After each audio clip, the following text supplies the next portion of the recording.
Assalamualaikum warahmatullahi wabarakatuh. Baiklah, perkenalkan saya Resi Mildayanti, mahasiswa PPG Prajabatan, gelombang 2 Prodi PGSD Universitas Riau.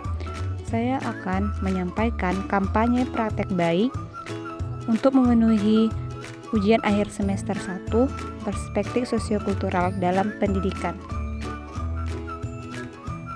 Pada praktek lapangan PPA 1, saya berkesempatan untuk menerapkan teori scaffolding zone proximal ZPD di kelas 1 SDN 85 Pekanbaru, materi Pancasila, yaitu bentuk-bentuk gotong royong.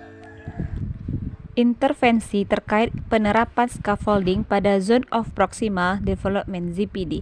Scaffolding adalah suatu teknik pemberian bantuan kepada peserta didik pada tahap awal pembelajaran, kemudian perlahan-lahan mengurangi bantuan hingga mampu memunculkan kemandirian dalam proses pembelajaran. Scaffolding adalah teknik mengajar dengan menyesuaikan tingkat dukungan guru agar sesuai dengan potensi kognitif peserta didik. Peserta didik yang mengalami kesulitan dalam menguasai materi akan mendapatkan bimbingan belajar yang lebih.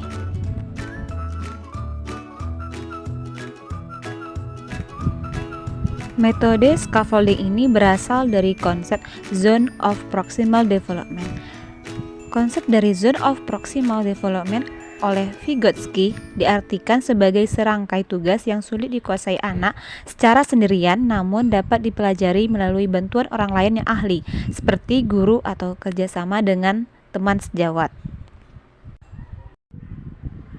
Scaffolding ini diberikan saat peserta didik melakukan diskusi menyelesaikan LKPD. Guru berkeliling menghampiri peserta didik untuk memberikan bimbingan dan memastikan tiap anggota kelompok saling membantu dalam menyelesaikan tugas.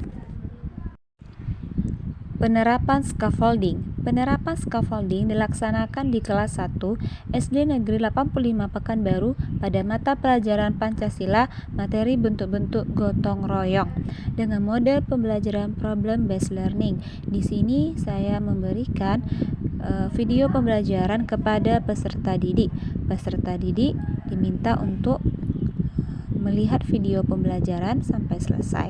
Setelah video pembelajaran telah diamati oleh peserta didik, maka saya akan memberikan pertanyaan kepada peserta didik tersebut dan berikan masalah, sehingga peserta didik mampu menyelesaikan masalah berdasarkan video yang mereka lihat. Aktivitas yang saya lakukan dalam pemberian scaffolding di kelas 1 yaitu yang pertama, saya menyampaikan materi tentang lama suatu kegiatan pembelajaran beserta latihan soalnya. Yang kedua, saya melakukan pengelompokan sesuai dengan tingkat kemampuan peserta didik. Yang ketiga, saya memberikan tugas sesuai dengan taraf kemampuan belajar peserta didik.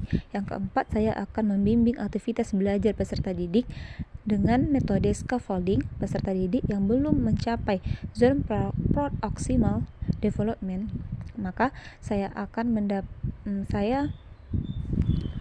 hasil yang dicapai yaitu peserta didik terlibat aktif dalam pembelajaran, menciptakan lingkungan belajar yang suportif dan menerima peserta didik tersebut. Peserta didik menjadi mengalami kemajuan dalam menjawab soal bentuk gotong royong.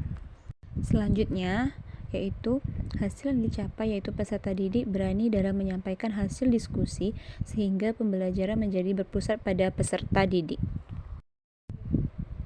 Pembelajaran dan replikasi. Scaffolding ini dapat mengurangi kesulitan peserta didik dalam memahami pembelajaran, khususnya pelajaran Pancasila.